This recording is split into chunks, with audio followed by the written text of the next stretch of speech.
alaikum students, myself Irfan Mani and you are watching Irfan Sir's Academy. Today we will discuss about the next topic of kinematics, that's position vector and displacement vector. ठीक है, देखो इससे पहले हमने kinematics में discuss किया था कि बेसिक टर्मिनोलॉजी क्या होती है और काइनेमेटिक्स को वहां पे उसकी जो मोशन है, मोशन को हमने क्लासिफाई किया था। रिलेटिवली की क्लासिफिकेशन किस टाइप की होगी, एक क्लासिफिकेशन हमारे पास ऐसी थी डिपेंडिंग अपॉन की डायमेंशन कौन सा होगा, दूसरी टाइप की क्लासिफिकेशन हमारे पास ऐसी थी कि डिपेंडिंग अपॉन आपके पास यहाँ पे एक्सेलरेशन का वैल्यू क्या होगा, एक्सेलरेशन क्या वो कांस्टेंट होगी, यूनिफॉर्म होगी या नॉन यूनिफॉर्म होगी। ठीक है, आज हम बेसिक टर्मिनोलॉजी जो आगे जाके हमें डिस्कस करना है, one is position vector and displacement vector. ठीक है, तो डिस्कस करते हैं पहली चीज what is a position vector. देखिए हमारे पास अगर space means in three dimensional space की जब भी मैं बात करूं तो थ्री डायमेंशन का जिक्र होगा। ठीक है, अगर प्लेन की बात करूं तो टू डायमेंशन का जिक्र होगा। तो अगर आपके पास कोई पार्टिकल इन टू डायमेंशनल है, ठीक है, या स्पेस में, मान लीजिए अगर स्पेस में तो थ्री डायमेंशनल होगा, मान लीजिए ये y एक्सिस है, मान लीजिए ये x एक्सिस है, मान लीजिए ये z एक्सिस है। ठीक है, these are the three axes along three different directions, आपके पास तीन डायरेक्शंस है। अगर स्पेस में कोई पर्टिकुलर आपके पास पॉइंट है जिसके कुछ कोऑर्डिनेट्स देके होंगे, late it B that coordinates is x, y, z, इसके कोऑर्डिनेट्स होंगे, means x axis x coordinate आपका क्या होगा, y coordinate, z coordinate, means कि आपके पास x एक्सिस से पार्टिकल कितना दूर है, y एक्सिस से कितना दूर है, z एक्सिस से कितना दूर है। ठीक है, तो मान लीजिए आपके कमरे में एक पंखा है, ठीक है, इस फैन की पोजीशन आपको देखनी है। अब इस पोजीशन को देखने के लिए आप यहाँ पे एक कोई ना कोई रेफरेंस पॉइंट लोगे। ठीक है, यहाँ पे हम रेफरेंस जी जो लेते हैं, डिस्कस करते हैं, that is set of coordinate axis. Position vector, it is a vector which gives the position of a particle in space with respect to set of given coordinate axis। ठीक है, अब आपके पास ये आपके पास पोजीशन पार्टिकल की है। अब position जो है रेफरेंस तो ये आपके पास है कि कोऑर्डिनेट एक्सिस है, लेकिन कोऑर्डिनेट एक्सिस में हम ओरिजिन लेते हैं, that is taken as here reference point. Origin आपके पास वो पॉइंट है आपके पास जिसका x coordinate, y coordinate, z coordinate 0 होगा, या जहां पे वो वाला पॉइंट जहां पे तीनों एक्सिस इंटरसेक्ट कर देंगे, ये ओरिजिन है। इसके कोऑर्डिनेट्स आपके पास 0,0,0 होगा। अब पॉइंट P है, एक वेक्टर जो ओरिजिन से इस पॉइंट P तक ओरिजिनेट होगा, वो वाला वेक्टर जो ओरिजिन से इस पॉइंट P तक ओरिजिनेट होगा और जिसकी direction away from this origin होगा और टुवर्ड्स दिस पॉइंट P होगा, जो पॉइंट P रिप्रेजेंट एक बॉडी या पार्टिकल को करता है, that vector is called position vector and it is denoted by R। ठीक है, आई होप कि आपने ये वेक्टर्स में पढ़ा होगा। ठीक है, तो वेक्टर्स में पढ़ते कि पोजीशन वेक्टर क्या था, it gives the position of the particle and position, किसी भी चीज की पोजीशन देने के लिए आपके पास कुछ सेट रेफरेंस पॉइंट होना चाहिए या फ्रेम ऑफ रेफरेंस। यहाँ पे जब भी फिजिक्स में हम पढ़ते हैं, हम स्पेस में जब बात करते हैं तो एक सेट ऑफ कोऑर्डिनेट एक्सिस जहाँ पे ओरिजिन, उसके हिसाब से हम पोजीशन देते हैं पार्टिकल की। अब आपके पास पॉइंट P, इसका position vector that is denoted by R and vector I means it's a vector. ठीक है, क्योंकि वेक्टर का एक मैग्नीट्यूड भी होगा और एक डायरेक्शन भी होगा। अब आपके पास ये पोजीशन वेक्टर जो है दैट्स R पोजीशन वेक्टर। अगर वेक्टर फॉर्म में हमें इसको लिखना होगा तो कैसे लिख ले, मान लीजिए आपके पास हमें पता है तीन पर्टिकुलर इंपॉर्टेंट डायरेक्शन जो है, एक्स एक्सिस है, वाई एक्सिस और Z axis. These are standard along X axis, Y axis and Z axis standard direction से कार्टेशियन कोऑर्डिनेट सिस्टम में। ठीक है, मान लीजिए यहाँ से position unit vector I cap है, यहाँ से जे कैप है और यहाँ से के कैप है।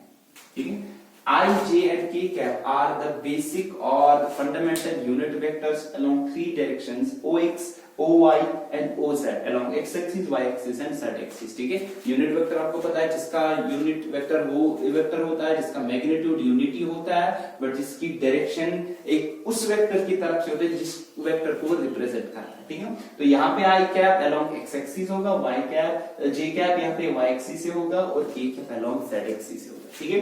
तो अगर आर वेक्टर को हमें रिप्रेजेंट करना है पोजीशन वेक्टर के हिसाब से, तो किसी भी वेक्टर का एक एक्स कंपोनेंट होता है, वाई कंपोनेंट होगा और जेड कंपोनेंट। इसका एक्स कंपोनेंट स्मॉल एक्स है और किस डायरेक्शन में, एक्स डायरेक्शन में, तो यूनिट वेक्टर आई कैप आएगा। इस तरह वाई कंपोनेंट पार्टिकल पी का वाई है, स्मॉल वाई है, और आपके पास यहाँ पे किस डायरेक्शन में, J cap means here Y direction में। इस तरह जेड कंपोनेंट स्मॉल जेड है और जेड आपके पास यूनिट वेक्टर यहाँ पे के कैप आएगा। This is the x component of the position vector, y component of the position vector and z component of the position vector. I, j and k cap are the three unit vectors along three directions, x axis, y axis and z axis, ठीक है। तो हमारे पास ये position vector निकला किसका, particle p का, ठीक है। It's a position vector of particle या पॉइंट p, ठीक है। पॉइंट रिप्रेजेंट करता है यहाँ पे पार्टिकल पॉइंट p का। And it gives what is position vector? It gives the position of the particle with respect of given coordinate axis. It gives the position of a particle with respect to set of given coordinate axis, Cartesian coordinate axis, Cartesian coordinate system जो हमारे पास है उसके साथ यहाँ पे origin के हिसाब से पोजीशन वेक्टर है। It is a vector joining origin and the point P, ठीक है, and it is towards the point P, ठीक है, always away from the origin and towards the point P जिसका पोजीशन वेक्टर रिप्रेजेंट कर रहा है, ठीक है। अब पार्टिकल किसी पॉइंट पे था, मान लीजिए पॉइंट P पे था यहाँ पे, ठीक है। अब पार्टिकल जो यहाँ पे है, पार्टिकल एक पॉइंट से दूसरे पॉइंट तक जा रहा है। मान लीजिए आपके पास कोई बॉडी स्पेस में है, एक पॉइंट से दूसरे पॉइंट तक जा रहा है, ठीक है। तो एक पॉइंट से दूसरे पॉइंट तक जब पार्टिकल जाएगा, कुछ ना कुछ ये डिस्टेंस भी ट्रेवल कर लेगा, कुछ ना कुछ यहाँ पे डिस्प्लेसमेंट भी ट्रेवल कर लेगा। आई hope you know about the distance and displacement. Distance is a scalar quantity, displacement is a vector quantity. Displacement आपके पास एक शॉर्टेस्ट पाथ होता है from initial point two final point, and it's also a vector because it has a given direction from initial point two final point, ठीक है। आपके पास point P पे particle है, मान लीजिए ये पॉइंट Q तक पहुंचा, ठीक है, जिसके कोऑर्डिनेट, मान लीजिए इसके कोऑर्डिनेट x1, y1 और z1 लेते हैं, सो x1, y1, z1 लेते हैं, और अल्टीमेटली इसके कोऑर्डिनेट्स इस पॉइंट पे x2, y2 और z2 है, ठीक है। इस अब यहाँ पे इसकी पोजीशन मान लेते हैं, let it r1 position vector, ठीक है, और इस पॉइंट पे भी इसकी पोजीशन होगा और उसको हम पोजीशन वेक्टर से रिप्रेजेंट कर लेंगे, ठीक है। मान लीजिए वो r2 वेक्टर है, ठीक है। अब पार्टिकल हो गया इस पॉइंट से इस पॉइंट तक डिस्प्लेस, ठीक है। मान लीजिए वो डिस्प्लेसमेंट वेक्टर हमने डेल्टा r से डिनोट किया, ठीक है। अब यहाँ पे ये भी एक वेक्टर होगा, कौन सा वेक्टर होगा, ये डिस्प्लेसमेंट वेक्टर होगा। क्यों? क्योंकि पार्टिकल एक पॉइंट से दूसरे पॉइंट तक डिस्प्लेस हो गया और यहाँ पे हमने इसको शॉर्टेस्ट पाथ यानी एक स्ट्रेट लाइन से ज्वाइन किया। ये जो वेक्टर रिप्रेजेंट करेगा displacement of the particle, that is termed as displacement vector, ठीक है। तो अगर यहाँ पे हम लिख ले what is a displacement vector, बात कर लेते हैं डिस्प्लेसमेंट वेक्टर। अगर हम यहाँ पे देख ले, जो पॉइंट P जो आपके पास है, पॉइंट P इसका पोजीशन वेक्टर r1 है, पॉइंट Q का पोजीशन वेक्टर r2 है। पॉइंट P से पॉइंट Q तक कितना डिस्प्लेस हो गया particle, that is delta r, that's given by delta r vector. अब इसको हम कैलकुलेट कर लेंगे। देखिए यूजिंग ट्रायंगल ऑफ वेक्टर, अगर हम ट्रायंगल ऑफ वेक्टर यूज कर ले इसमें, देखिए आपके पास ये वेक्टर है, फिर ये वेक्टर है और तीसरा वेक्टर जो आपके पास अपोजिट डायरेक्शन में है, सॉरी अपोजिट ऑर्डर में है। अगर दो vectors, if two vectors are taken in magnitude and direction in same order, ठीक है, represent the two adjacent sides of a triangle, then their resultant it is given by third side of the triangle taken in opposite order. ये r1 vector और delta r1 vector जो आपके पास delta r और r1 vector same order में, order doesn't mean same direction, ठीक है। अगर आप आगे की तरफ जा रहे हो, ये भी आगे की तरफ जा रहा है, सेम ऑर्डर इसका है, ठीक है। तो जो आपके पास इसका थर्ड वेक्टर रिजल्टेंट होगा that is given by the closing side of the triangle but taken in opposite order, ठीक है। तो यहाँ पे अगर हम इसके हिसाब से देख लिए तो ये r1 vector plus delta r vector it will be equal to r2 vector, ठीक है। तो डेल्टा r वेक्टर अगर हम पे कैलकुलेट कर ले it will be r2 vector minus r1 vector, ठीक है। अभी हमने डिस्कस किया कि position vector with respect to coordinates कैसे निकाल सकते हैं। r2 वेक्टर आएगा ना x2 i cap plus y2 j cap plus z2 k cap, ठीक है, माइनस आपके पास r1 वेक्टर आएगा x1 i cap y1 j cap और z1 k कैप, ठीक है। तो इसको अगर हम कैलकुलेट करें it will B x2 minus x1 i cap plus y2 minus y1 j cap plus z2 minus z1 k cap, ठीक है। This will be the displacement vector of the particle, ठीक है। पार्टिकल का displacement vector हम कैसे दे सकते हैं, तो आपके पास सिंपली क्या करना, displacement vector it is the difference of the coordinates x coordinate y coordinate z coordinate, उनको डिफरेंस कर लो आपके पास, तो आपके पास जो वेक्टर यहाँ पे मिलेगा that will B displacement vector, ठीक है। अगर हम यहाँ पे लिखें जो हमारे पास यहाँ पे डेल्टा r निकला, अगर हम यहाँ पे देख रहे हैं डेल्टा r वेक्टर जो हमारे पास कैलकुलेट किया हमने यहाँ पे r2 vector minus r1 vector, ठीक है। अगर डेल्टा r देखिए it is pq vector, pq vector it is equal to r2 is oq vector and शाबाश r1 इज op वेक्टर, ठीक है। तो हम ऐसे भी डिस्कस कर सकते हैं। सिमिलरली अगर आपके पास कोई ab वेक्टर होगा set of given coordinate axis के हिसाब से कैलकुलेट करना है, it will B ob vector minus oa vector, second minus position vector of second particle second point minus position vector of the first point, ठीक है। इस तरह आपके पास होगा mn vector, mn displacement it will B on vector minus om vector, ठीक है, provided कि आप यहाँ पे ऑरिजिन के हिसाब से यहाँ पे कैलकुलेट कर, ठीक है। I hope you understand this what is a position vector and what is a displacement vector. Position vector it gives the position of the particle with respect to some reference point, here we take this Cartesian coordinate axis, ठीक है। तो origin के हिसाब से यहाँ पे हम देखते हैं कि इसकी पोजीशन कितनी है स्पेस में, स्पेस मींस 3 डायमेंशन। हाँ मान लीजिए अगर यहाँ पे आपके पास 2 डायमेंशन होता तो आपके पास यहाँ पे सिर्फ x कोऑर्डिनेट और y कोऑर्डिनेट आता, अगर 1 डायमेंशन सिर्फ x कोऑर्डिनेट ही आता। सिमिलरली एक पार्टिकल जो आपके पास है एक पॉइंट से दूसरे पॉइंट तक डिस्प्लेस हो रहा है, अब उस डिस्प्लेसमेंट को हमें रिप्रेजेंट करना, because displacement is a vector quantity, उस डिस्प्लेसमेंट को रिप्रेजेंट करने के लिए हमारे पास एक वेक्टर होना चाहिए, that vector is known as displacement vector and that displacement vector is given by using triangle of vector, ठीक है। ट्रायंगल ऑफ वेक्टर से हमने कैलकुलेट किया and displacement vector is nothing but it is the difference of the coordinates of the particles, ठीक है। Is this clear to you, ठीक है। तो नेक्स्ट चीज इसी पोजीशन वेक्टर और डिस्प्लेसमेंट वेक्टर पे हमें पता है कि एक पार्टिकल एक जगह से दूसरी जगह गया, डिस्प्लेसमेंट निकाला, डिस्प्लेसमेंट तो आपके पास चेंज हो गया with respect to some time, ठीक है। तो with respect to some time आपके पास डिस्प्लेसमेंट चेंज हो गया तो आप वेलोसिटी को भी यहाँ पे कैलकुलेट कर सकते हैं, सिमिलरली एक्सेलरेशन को भी कैलकुलेट कर सकते हो, ठीक है। Is that clear? नेक्स्ट जो हम यहाँ पे डिस्कस कर लेंगे that will B basic definitions in kinematics, like speed के बारे में पढ़ लेंगे, लाइक वेलोसिटी के बारे में पढ़ लेंगे, स्पीड में average speed, average velocity, average speed and instantaneous speed, velocity में average velocity and instantaneous velocity, and इस तरह एक्सेलरेशन में इंस्टेंटेनियस एक्सेलरेशन, एवरेज एक्सेलरेशन के बारे में डिस्कस करते हैं, ठीक है। चलिए देखते हैं बेसिक डेफिनेशन।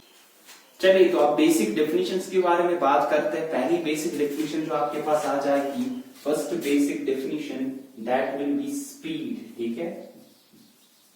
स्पीड के बारे में डिस्कस कर लेंगे, ठीक है। What do you mean by speed? Speed it is defined as the actual path covered by a body with respect to time. What is the actual path covered by a body? Body ने कितना actual path covered किया? That's called a distance. The rate of change of distance it is known as speed of the body, ठीक है। तो body की जो आपके पास चेंज हो रही है distance with respect to time, वो कितना है आपके पास, किस रेट से चेंज हो रहा है, that is defined as speed, ठीक है। तो हम यहाँ पे डिस्कस करने जाएंगे पहली चीज जो स्पीड आपके पास, it is defined find it as the rate at which distance of a body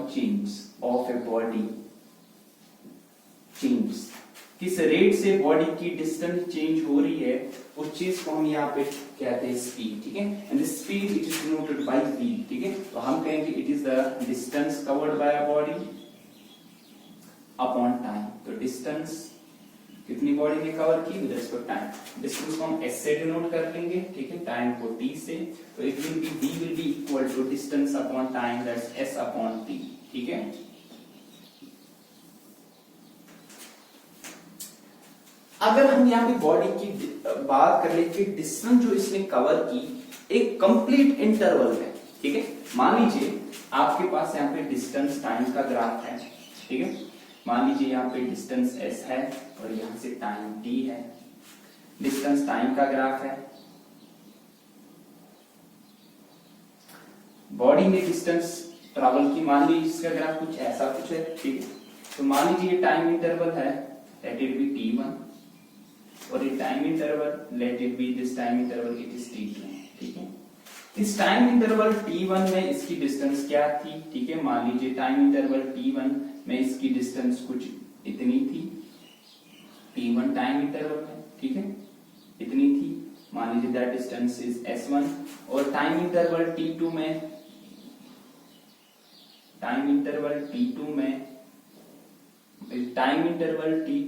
इसने जो डिस्टेंस यहाँ पे ट्रैवल की लेट इट बी s2, ठीक है। तो टाइम इंटरवल t1 से लेकर t2 तक how much is the distance covered by a body, that will define as here the मान लीजिए आपके पास t1 जो आपके पास इंटरवल है, इसमें t1 at instant of time t1 इसकी डिस्टेंस आपके पास है s1 पे, और t2 इंस्टेंट ऑफ टाइम पे इसने डिस्टेंस इसकी कितनी है s2 है, ठीक है। तो टोटल डिस्टेंस इसने कितनी ट्रैवल की, that is s2 minus s1, ठीक है। और टोटल जो आपके पास टाइम कितना लगा, that is t2 minus t1। How much is the total distance covered by a body upon total time taken by body, that we define as average speed, ठीक है। तो अगर यहाँ पे हम डिस्कस करें average speed, v average that's equal to total distance covered by a body upon total time taken, ठीक है।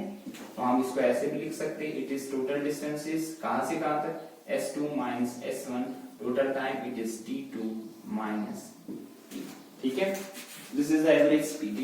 अगर हम एवरेज स्पीड की यहाँ पे बात कर लें, एवरेज स्पीड का यूनिट जो आ जाएगा, स्पीड का जो यूनिट आएगा वो आ जाएगा डिस्टेंस का मीटर और टाइम का है second. The SI unit of average speed और स्पीड इट इज मीटर्स पर सेकंड, ठीक है।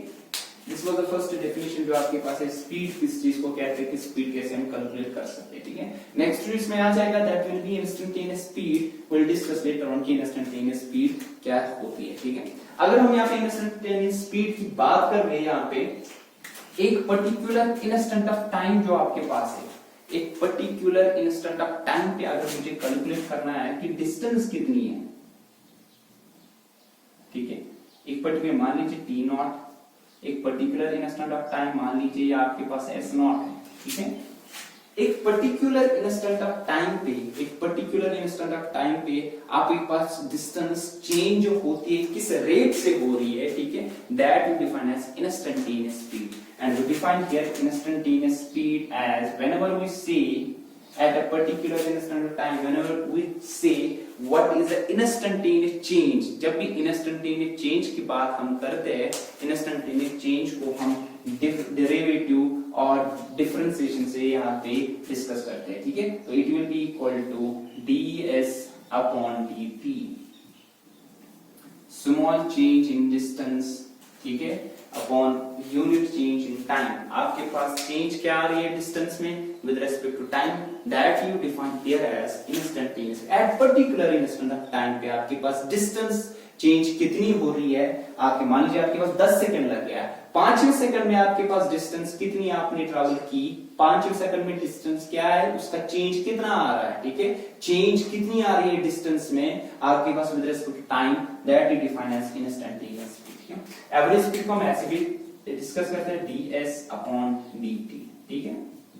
अब देख लीजिए ये इंस्टेंट एवरेज स्पीड से हम इंस्टेंटेनियस स्पीड कैसे निकालते हैं। दरअसल जो आपके पास इंस्टेंटेनियस स्पीड होता है it is actually limiting value. Why limiting value? Limiting delta t tends to 0 delta s upon delta t and we define that as ds/dt. This is average change and this one is instantaneous. जब आपने ये चीज नहीं लगा, limiting value जब तक आपने discuss नहीं किया, लिमिट जब तक आप नहीं दोगे तब तक आपके पास जो चेंज आ जाएगी वो आएगी एवरेज चेंज, ठीक है। Average change in distance with respect to time, that's called average speed. Instantaneous whenever you say limiting value delta T, आपने इस टाइम इंटरवल को श्रिंक किया, कितना किया, लगभग 0। हम 0 पे नहीं, क्योंकि 0 पे अनडिफाइंड आएगा, ठीक है। हम देखेंगे जब भी 0 के करीब जाएगा ये टाइम इंटरवल तब आपके पास जो चेंज आएगी that change is called instantaneous change, ठीक है। This is instantaneous change in distance with respect to time, instantaneous change in time, that is defined as instantaneous speed, ठीक है। Is that clear? ठीक है। This was the first term, what is instantaneous speed, ठीक है। तो next term जो हमारे पास यहाँ पे आ जाएगी that will B velocity. Next basic term that is velocity. What is velocity, ठीक है। वेलोसिटी के बारे में डिस्कस कर लेंगे। वेलोसिटी हम डिस्कस करते हैं जब भी बॉडी आपके पास, मान लीजिए आपके पास यहाँ पे डिस्प्लेसमेंट एक वेक्टर क्वांटिटी है, ठीक है, विद द टाइम यहाँ पे हम ग्राफ ड्रा कर लेंगे, ठीक है। तो आपके पास डिस्टेंस डिस्प्लेसमेंट टाइम के हिसाब से ग्राफ कुछ ऐसा आ रहा है, ठीक है, ठीक है, इस टाइप का ग्राफ आ रहा है। और आपके पास यहाँ पे कैलकुलेट क्या करना है, इस टाइम इंटरवल में बॉडी का डिस्प्लेसमेंट कितना, इस टाइम इंटरवल पे मान लीजिए t1 टाइम पे क्या डिस्प्लेसमेंट था, मान लीजिए s1 डिस्प्लेसमेंट था, और t2 टाइम इंटरवल कोई है तब डिस्प्लेसमेंट कितना था पार्टिकल का, late it B that is s2, ठीक है। अब आपको पता है मैंने वहां पे भी स्पीड में किया, डिनोट किया डिस्टेंस को s से, मैंने वहां पे वेक्टर नहीं डाला, जब वेक्टर डालोगे it means it is displacement है, ठीक है। तो आपके पास यहाँ पे अगर हम वेलोसिटी की बात कर रहे हैं, velocity it is defined as rate of, it is defined as the rate of change of displacement, rate of change of displacement. Rate का मतलब होता है with respect to time, rate at which displacement change, that is defined as the velocity of the particle, ठीक है। तो velocity की बात अगर हम कर ले, that is the vector quantity, it is change in displacement upon time taken, ठीक है। अगर हम टोटल की बात करें, अगर हम टोटल चेंज ऑफ डिस्प्लेसमेंट की बात कर ली तब आपके पास जो आ जाएगा that will B average velocity. तो अगर हम यहाँ पे एवरेज वेलोसिटी की बात कर ले that will be total change divided by total time taken, total change in displacement divided by total time taken. Total change in displacement it is शाबाश s2 vector minus s1 vector, final displacement minus initial, और time t2 minus t1, it can be written as delta s upon delta t, ठीक है। This is average velocity, ठीक है। Next अगर हम यहाँ पे देखें कि पर्टिकुलर इंस्टेंट पे बॉडी की वेलोसिटी क्या होगी, एक particular that is t not पे, एक पर्टिकुलर इंस्टेंट ऑफ टाइम पे वेलोसिटी क्या होगी बॉडी की, that we define as particular instant पे बॉडी का कुछ डिस्प्लेसमेंट होगा, ठीक है, particular let it be s not, ठीक है, इस t नॉट पे what is the change in displacement at a particular instant of time, it means कि आपने टाइम इंटरवल को यहाँ पे श्रिंक किया, कितना श्रिंक किया, लगभग 0 किया। 0 का वैल्यू नहीं देख सकते क्योंकि आपके पास अनडिफाइंड टर्म आएगी। हम देखेंगे जब टाइम इंटरवल का वैल्यू जो यहाँ पे इतना कम होगा लगभग 0 की तरफ अप्रोच करेगा, आपके पास डिस्प्लेसमेंट का क्या होगा, that change in displacement with respect to that's called instantaneous change, and here we define instantaneous velocity. Instantaneous velocity, it is a limiting value. Limiting value of शाबाश rate average change in displacement with respect to time. कार्लोशन के एक particular instant पे आएगा, it will be ds upon dt, rate of change of displacement at a particular instant of time that we define as instantaneous velocity। ठीक है, और instantaneous velocity का अगर हम देख ले, instantaneous velocity का अगर हम मैग्नीट्यूड ले, that means आपके पास magnitude of velocity जो आएगा that we define as speed, but that speed will be at a particular instant of time। The magnitude of instantaneous velocity at a particular instant of time that we define as instantaneous speed। instantaneous speed, magnitude of instantaneous velocity, that is the rate of change of displacement at a particular instant of time। magnitude of velocity that is termed as speed, but at particular instant that is termed as instantaneous speed। ठीक है, तो ये चीज थी velocity क्या चीज होती है। ठीक है, वेलोसिटी को हम कैसे डिस्कस करते हैं, डिपेंडिंग अपॉन के पूरा इंटरवल में देख रहे हो, एक पर्टिकुलर इंस्टेंट ऑफ टाइम पे देख रहे हो, तो एक आ जाएगा आपके पास एवरेज वेलोसिटी, दूसरा आपके पास इंस्टेंटेनियस वेलोसिटी आ जाएगा। ठीक है, I hope you understand this. ठीक है, ये चीज आपको याद रखनी है कि डिपेंडिंग अपॉन आपके पास डिस्टेंस ले रहे हैं, स्पीड डिस्कस कर लोगे, आप डिस्प्लेसमेंट का जिक्र करो तो आप वेलोसिटी का जिक्र करोगे। ठीक है, तो next one will be the acceleration. The next basic definition that we discuss is acceleration। ठीक है, तो acceleration का जिक्र करते हैं। acceleration, what is acceleration? The acceleration, it is defined as the rate at which the velocity of the particle change or the velocity of the particle or body change। ठीक है, तो it is defined as the rate at which the velocity of a body or particle changes, किस रफ्तार से body की जो velocity change हो रही है, that we define as acceleration। ठीक है, मान लीजिए ऐसे आपके पास एक्सेलरेशन जो निकल आ जाएगा, किस ग्राफ से निकल आ जाएगा, वो आपके पास वेलोसिटी और टाइम ग्राफ से निकल आ जाएगा। ठीक है, ऐसे ही डिस्कस कर लेंगे। मान लीजिए कोई ग्राफ है इसका, एक t1 टाइम इंस्टेंट पे इसकी जो वेलोसिटी v1 थी, ठीक है, और t2 इंस्टेंट ऑफ टाइम पे इसकी t2 इंस्टेंट ऑफ टाइम पे इसकी जो वेलोसिटी मान लीजिए v2 थी। ठीक है, तो आपके पास एक टोटल इंटरवल में t1 से t2 तक आपके पास चेंज इन वेलोसिटी क्या आई, और टोटल टाइम जो t2 माइनस t1 आएगा, that we define as average acceleration. तो एक्सेलरेशन को हम a से डिनोट करते हैं। अगर एवरेज एक्सेलरेशन की बात कर ले, इट विल बी शाबाश टोटल चेंज इन शाबाश velocity upon total time taken, total change जो वेलोसिटी में आएगी, that will B v2 minus v1 vector upon t2 minus t1। ठीक है,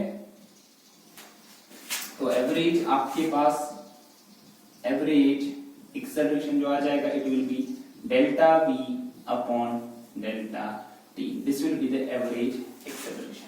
ठीक है, तो आपके पास यहाँ पे एवरेज जब भी चीज डिस्कस करना होगा तो पूरे इंटरवल में आप डिस्कस कर लोगे। ठीक है, लेकिन अगर हमें एक पर्टिकुलर इंस्टेंट पे देखना होगा कि एक्सेलरेशन क्या होगी, मींस कि एक पर्टिकुलर इंस्टेंट पे चेंज कितनी आ रही है वेलोसिटी में, ठीक है, with respect to time, that for example इस इंटरवल पे, इस interval of time t not पे आपको डिस्कस करना है। ठीक है, हियर यू डिस्कस दिया। ठीक है, तब आपके पास जो आ जाएगा acceleration, that will B instantaneous acceleration. तो कौन सा वैल्यू आएगा, शाबाश लिमिटिंग वैल्यू आ जाएगा। ठीक है, तो आपके पास इंस्टेंटेनियस एक्सेलरेशन का जो वैल्यू आ जाएगा, that will be limiting value of this average. ठीक है, limit delta T tends to 0, why T delta T tends to 0, ठीक है।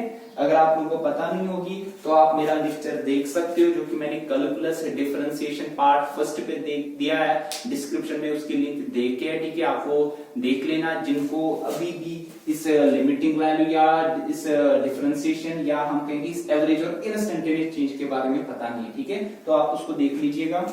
Limit delta T tends to 0 delta V upon delta T, जब भी हम एवरेज चीज को, शाबाश, यहाँ पे लिमिटिंग वैल्यू इसी पर्टिकुलर हद तक बंद करते हैं, एक पर्टिकुलर इंस्टेंट पे हमें देखना है, तब वो हम डिस्कस करते हैं instantaneous change, and it is denoted by dv, it will be instantaneous change in velocity with respect to time, dv upon dt, ठीक है। तो ये आपके पास इंस्टेंटेनियस, अब एवरेज एक्सेलरेशन हो या इंस्टेंटेनियस एक्सेलरेशन का जो यूनिट है it is change in velocity, velocity का जो यूनिट है वही स्पीड का भी यूनिट, दैट इज मीटर पर सेकंड, अपॉन टाइम का है सेकंड, तो इट विल बी मीटर पर सेकंड स्क्वायर, ठीक है। This is the unit of acceleration. देख लीजिए, इस एक्सेलरेशन को हम ऐसे भी लिख सकते हैं, acceleration, instantaneous acceleration, it can be written as it is d by dt of velocity. जो आपके पास है वेलोसिटी, हमारे पास पता है कि it is change in displacement upon time, change in displacement upon time, तो हम लिख सकते हैं इसको ds अपॉन dt, ठीक है। एंड अगर आप डिस्प्लेसमेंट को दूसरी, अगर rate of change of displacement, change in displacement time मिलेगा वेलोसिटी, ठीक है। अब डिस्प्लेसमेंट को दूसरी डेफिनेशन, दूसरी डिफरेंशिएशन करनी है, एक बार की अब दूसरी बार करनी है, ठीक है, तो यहाँ पे आपके पास आएगा second derivative of displacement d2s upon dt square, ठीक है। This second derivative of displacement with respect to time, that is defined as instantaneous acceleration। तो आपके पास acceleration को आप ऐसे भी लिख सकते हो, तो आपके पास acceleration है instantaneous acceleration, it can be written as dv upon dt, or it can be written as d2s upon dt square, ठीक है। ये चीज आप ध्यान रखें, क्या आगे जाके कन्वर्जन में आपके पास ऐसे भी हम डिस्कस कर लेंगे, आगे जाके जब न्यूमेरिकल्स डिस्कस कर लेंगे, ठीक है, जो भी टाइप की हो, चाहे आपके पास बोर्ड टाइप की होगी, चाहे आपके पास आईआईटी जेईई टाइप की होगी, चाहे आपके पास नीट एग्जामिनेशन, कोई भी कॉम्पिटिटिव एग्जामिनेशन के बारे में जो भी जिस भी टाइप की न्यूमेरिकल होगी वो यहाँ पे हम डिस्कस कर लेंगे, ठीक है। हमारा जो मेन फोकस हमारे पास, इट डजंट मीन कि हमें सिर्फ एससी वर्मा की करनी है, इट डजंट मीन कि हमें सिर्फ डीसी पांडे की करनी है, इट डजंट मीन कि आपके पास जो भी प्रिस्क्राइब्ड बुक आपके उसी की करनी, एक जनरल कंसेप्ट, एक जनरल लॉजिक सीखते हैं यहाँ पे, ठीक है। जब लॉजिक, एक जनरल कंसेप्ट, हर एक चीज के बारे में पता होगा, कोई भी टाइप की प्रॉब्लम किसी भी टेक्स्ट से हो वो हम यहाँ पे डिस्कस कर सकते हैं, ठीक है। तो मेरा जो फोकस रहेगा दैट विल बी जो प्रीवियस ईयर आपके पास आईआईटी जेईई नीट एग्जामिनेशन किस टाइप की न्यूमेरिकल्स आई है, और जो आपकी एनसीईआरटी टेक्स्ट बुक है उसके रिलेटेड जो भी न्यूमेरिकल ज्यादा फोकस उसकी तरफ रहेगा, ठीक है। नो डाउट कि हम एचसी वर्मा और जो डीसी पांडे आपके पास प्रिस्क्राइब्ड बुक्स है, जो फिजिक्स में इंपॉर्टेंट बुक्स है, अगर आप कॉम्पिटिटिव एग्जाम के लिए प्रिपेयर कर, वो भी डिस्कस यहाँ पे कर लेंगे, ठीक है। देखिए, इस चीज को हम ऐसे भी डिस्कस कर सकते हैं, जो यहाँ पे हमने एक्सेलरेशन के बारे में लिख लिया,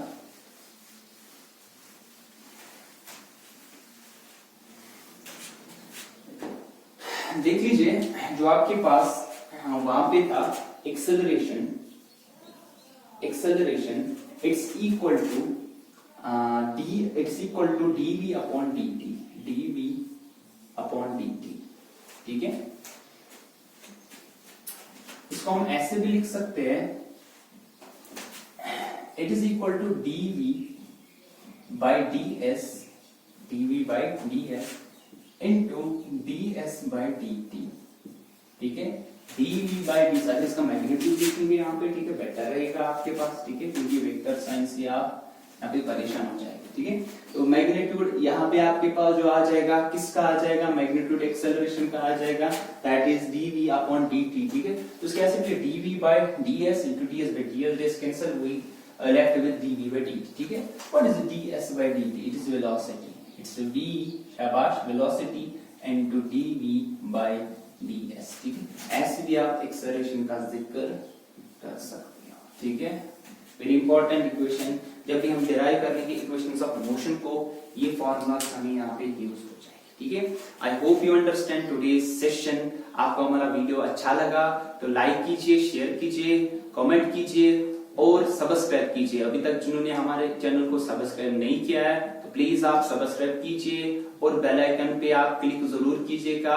इससे क्या होगा कि हमारी जो नई आने वाली वीडियोस है उनके बारे में आपको जानकारी, नोटिफिकेशन जरूर मिलेगी, ठीक है। तो नेक्स्ट लेक्चर जो हमारे पास इसमें रहेगा that will be the numericals related to this basic definition. Like हमारे पास जहाँ पे वेलोसिटी के बारे में पढ़ते हैं, लाइक एक्सेलरेशन के बारे में पढ़ा हमने, लाइक स्पीड के बारे में पढ़ा, पोजीशन वेक्टर के बारे में डिस्कस, इन सब पे जो भी एंट्रेंस में आई हुई न्यूमेरिकल्स है उन सब को हम डिस्कस कर लेंगे और उससे भी अच्छी न्यूमेरिकल्स को डिस्कस कर लेंगे, ठीक है। तब तक के लिए थैंक यू, अस्सलाम वालेकुम।